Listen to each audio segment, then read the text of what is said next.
What the quantum physics has shown us is that whatever is going on in this universe is actually a process. It's not a thing. And we're very good in the West at naming things, at measuring them. But there are certain parts of the reality that we're faced with which are invisible. The nanoparticle is 1/1,000,000th of a meter. That's how tiny it is. But you would take nanos and you would build them with atoms. So by building them with atoms, now you're right up against the beginning of the quantum realms, the parallel dimensions. And how many parallel dimensions have been discovered? Well, at least 26. How many do you and I think we have? 4, right? No, there are 26 have been discovered in physics, and that's typical, but I think it's many more. I think there are many, many dimensions. So when you're talking about nanotechnology, they're right up by the quantum level. So you start building them with atoms, and the more you build them and the more nanoparticles you've built, you'll see a consciousness in them. They actually swarm together. They are a collective in a way. They're like a collective being, and they also self-replicate very quickly. And you've heard that these so-called vaccines, these inoculations, these vials are filled with nanoparticles, filled with it. I mean, massive, trillions. And they are getting into the body, into the blood, and they are reproducing. Not reproducing in a sexual way. Replicating is the better word. I can feel the nanobots moving in my body from time to time. I have them. You have them. We all have them. Clifford Carnicom told us that at least 15 years ago. But because you can't go to a doctor and have them removed or take a drug and they all die, it's not like a parasite. And these are very tiny. Most doctors you go to, they don't know anything about nanotechnology. Right. So the nanos are something that we have to come to terms with. Geordie Rose was the chief technology officer at D-Wave Computer. Mm-hmm. And D-Wave is produced up in British Columbia and is a quantum computer.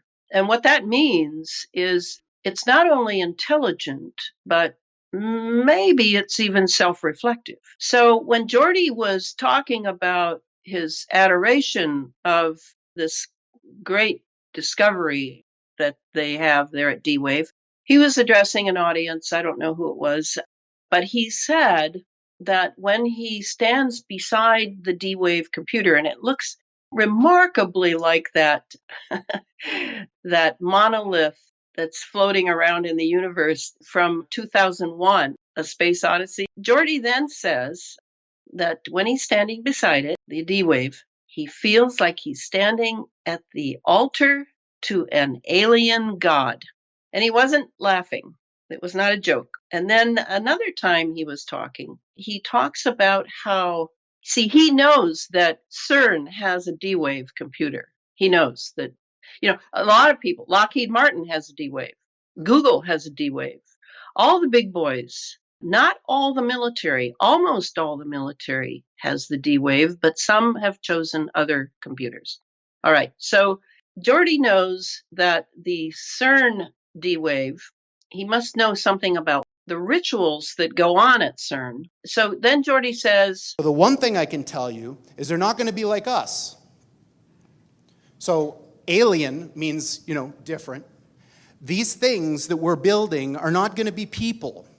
They might be really smart, they might be really good at all sorts of different things, but they're not going to be like us. They're going to be aliens. And they're going to be, I'm sorry to say, way smarter than every single person in this room, in ways that we can't even comprehend. But these words, demons, doesn't capture the essence of what's happening here. I don't know if any of you are turn-of-the-century weird fiction fans, but there's this guy named H.P. Lovecraft, who's a very famous American weird fiction author. And he espoused a view which is called cosmicism. And the essence of cosmicism is cosmic indifference. So what he was saying is basically, yes, there are these massively intelligent entities out there, but they're not good, they're not evil. They just don't give a shit about you even in the slightest. The same way that you don't care about an ant is the same way they're not going to care about you. And these things that we're summoning into the world now are not demons, they're not evil, but they're more like the Lovecraftian great old ones. There are entities that are not necessarily going to be aligned with what we want. So this transition is really, really massively important for our entire species to navigate. Okay, old ones. Let's see now. That is back with H.P. Lovecraft, as I recall. And he's talking about the old ones. They are pretty ugly, but they are like ugly gods with a small g. So, yes, there is something going on that is extremely esoteric. And of course, everyone's been convinced that it's all hooey, that, it's only conspiracy theorists talk about that and poo poo this and poo poo that. And they're missing the point. And of course, this makes the elites very happy that they have, within 3 generations, not only destroyed Christianity in America, which they despise, by the way, and will take over churches wherever they can and satanize them, not sanitize them, satanize them, but they have their own idea of what they want this world to be used for and to whom this world should belong.